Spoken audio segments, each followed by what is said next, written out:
আসসালামু আলাইকুম রহমতুল্লাহি ওয়া বারাকাতুহু। প্রিয় ভিউয়ার্স, আশা করি সবাই ভালো আছেন। আজকে যে বিষয় নিয়ে আলোচনা করব সে বিষয় হচ্ছে ভূমি মন্ত্রণালয়ের কঠোর সিদ্ধান্তে বদলে গেল ভূমি ব্যবস্থাপনা। ১০০ বছরের বেদখল জমি ফেরত পাবে জমির মালিকরা খুব সহজেই, আর জমি ছাড়তে হবে দখলকারীদের।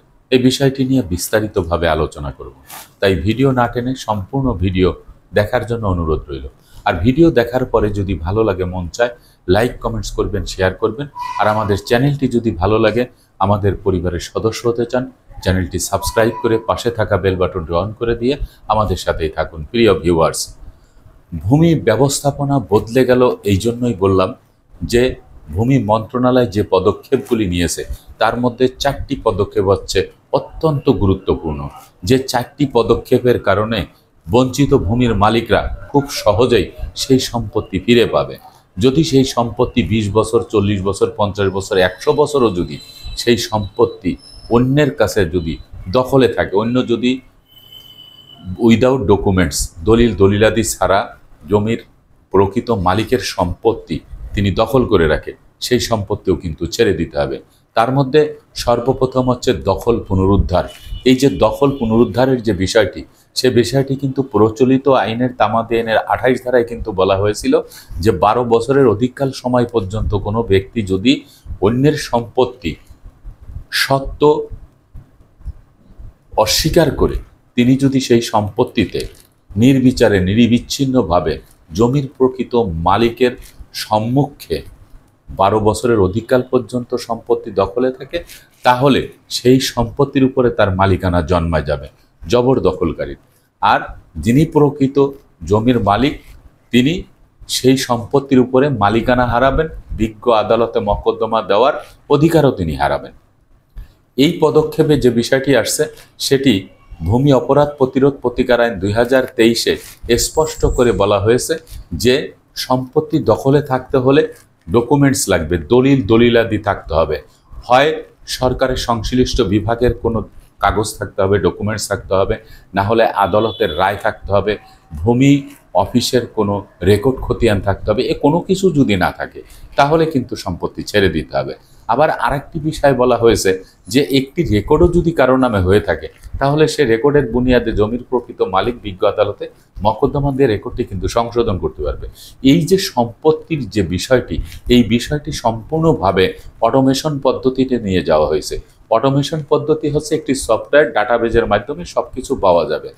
ভূমি মন্ত্রণালয় এবং আইন মন্ত্রণালয়ের মধ্যবর্তী স্থানে একটি ডিজিটাল প্ল্যাটফর্ম সৃষ্টি হয়েছে। এই ডিজিটাল প্ল্যাটফর্মে ভূমি মন্ত্রণালয়ের যারা এসিল্যান্ড আছেন তারা কিন্তু সাব রেজিস্টারের সকল কাগজপত্র তারা পেয়ে যাবেন। এই যে একটি সুযোগ, এই সুযোগের কারণেই কিন্তু বলা হয়েছে যে দখল পুনরুদ্ধার হবে খুব সহজে। তামাদি আইন তো একদম সরাসরি কোণঠাসা হয়ে গেছে, কারণ জমি দখলে থাকতে গেলে দলিলাদি লাগবে। তা যিনি দখলে আছেন তার তো কোনো দলিলাদি নেই। এইগুলো একটি বিষয়। 2 নম্বর পদক্ষেপ হচ্ছে নির্ভুল রেকর্ড সংশোধন। আমরা জানি যে এই পর্যন্ত আমাদের দেশে যে কয়টি রেকর্ড হয়েছে, সর্বপ্রথম দেখা গেছে যে আমাদের দিয়ারা জরিপ হয়েছে। সেই দিয়ারা জরিপ যেটি চর অঞ্চলে হয়েছে শিকস্তি পয়স্তি সম্পত্তির উপরে, পরবর্তীতে 1888 সাল থেকে 1940 সাল পর্যন্ত এসে সিএস খতিয়ান হয়েছে, ক্যাডাস্ট্রাল সার্ভে, তারপরে হয়েছে এসএ খতিয়ান, এস্টেট একুজিশন, সেটি হয়েছে পাকিস্তান পিরিয়ডে। বাংলাদেশ সরকার আসার পরে হয়েছে আরএস খতিয়ান, বিএস খতিয়ান, এবং শহর এলাকায় হয়েছে সিটি জরিপ। বর্তমানে চলমান রয়েছে বিডিএর জরিপ, বাংলাদেশ ডিজিটাল সার্ভে। এই যে বাংলাদেশ ডিজিটাল সার্ভে, এই বাংলাদেশ ডিজিটাল সার্ভেটি কিন্তু সিএস খতিয়ানকে কেন্দ্র করে, এবং জমির মালিকানার ইতিহাস যদি ঠিক থাকে তাহলে সেই সম্পত্তি মালিকের নামে বিডিএর জরিপ হবে।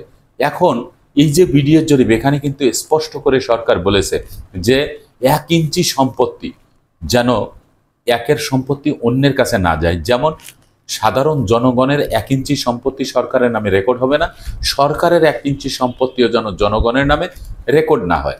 তাহলে এই যে একটা সুন্দর পদ্ধতি, এই পদ্ধতিটি যদি আপনি গ্রহণ করতে চান, এর ফল যদি আপনি পেতে চান, তাহলে আপনার জমির সকল ডকুমেন্টস এবং আপনার দখল কিন্তু আপনাকে থাকতে হবে। যদি না থাকেন তাহলে এই বিডিএর জরিপ থেকে যদি আপনি বঞ্চিত হয়ে যান তাহলে কিন্তু আপনি অনেক বড় একটি সমস্যায় পড়ে যাবেন। তাই এই নির্ভুল রেকর্ড সংশোধনটি যদি আপনার আয়ত্তে নিতে হয় তাহলে আপনার সকল জমির কাগজপত্র সহ আপনার দখল এবং সীমানা পিলার সবকিছু কিন্তু আপনার ঠিক রাখতে হবে। তৃতীয় নম্বরে হচ্ছে দ্রুত মামলা নিষ্পত্তির যে ব্যবস্থাটি নিয়েছে এ নিয়ে কিন্তু পরিপত্র প্রজ্ঞাপন জারি করা হয়েছে। তো দ্রুত মামলা নিষ্পত্তির ক্ষেত্রে কি বলা হয়েছে, যে যেই মামলাটি আপনি দায়ের করতেছেন একজন বিজ্ঞ আইনজীবীর মাধ্যমে দেওয়ানি আদালতে, তো আপনি দেওয়ানি আদালতে মামলা করেন আর ফৌজদারি আদালতে মামলা করেন মামলার ধরন বুঝে।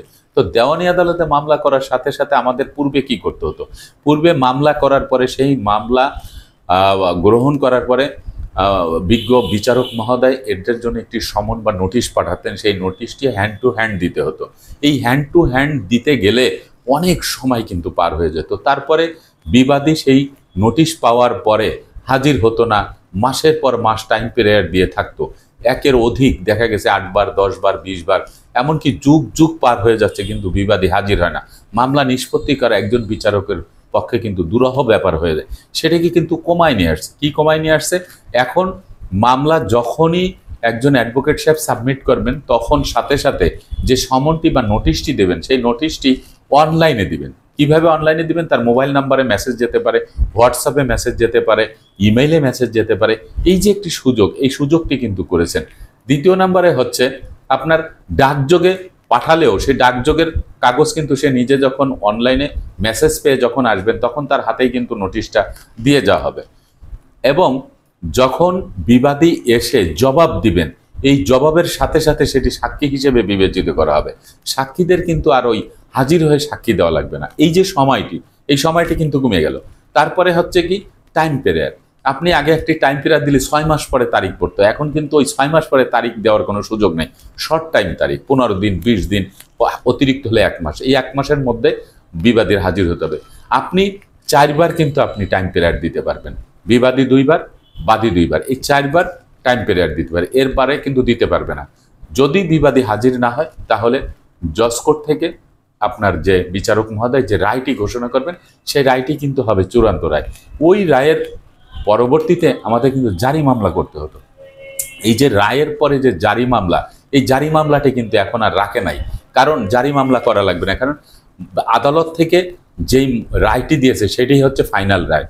কারণ আদালতে বিচারাধীন মামলা আদালতের বিচার্য বিষয়, এরপরে আবার কেন জারি মামলা করতে হবে, এমনটি কিন্তু অন্তর্বর্তীকালীন সরকারের প্রধান যিনি তিনি ভূমি উপদেষ্টা, আইন উপদেষ্টারা সবাই বলেছেন যে জারি মামলা করা লাগবে না। তো এই বিষয় কিন্তু আমাদের যে পরিবেশ উপদেষ্টা আছে রেজওয়ানা চৌধুরী, তিনিও কিন্তু এই কথাটি মিডিয়ার সামনে বলেছে যে জারি মামলা আর করতে হবে না। তাহলে এই জারি মামলা যদি না করতে হয় তাহলে আরও সময় কিন্তু কমে গেল। তারপরে কিন্তু আপনি আসেন যে সময় মতো ভূমি উন্নয়ন কর পরিশোধ করা। তো এই যে ভূমি উন্নয়ন কর, আপনি কিন্তু এখন অনেকেই কিন্তু ভূমি উন্নয়ন কর পরিশোধ করতে পারেন না। কেন পারেন না?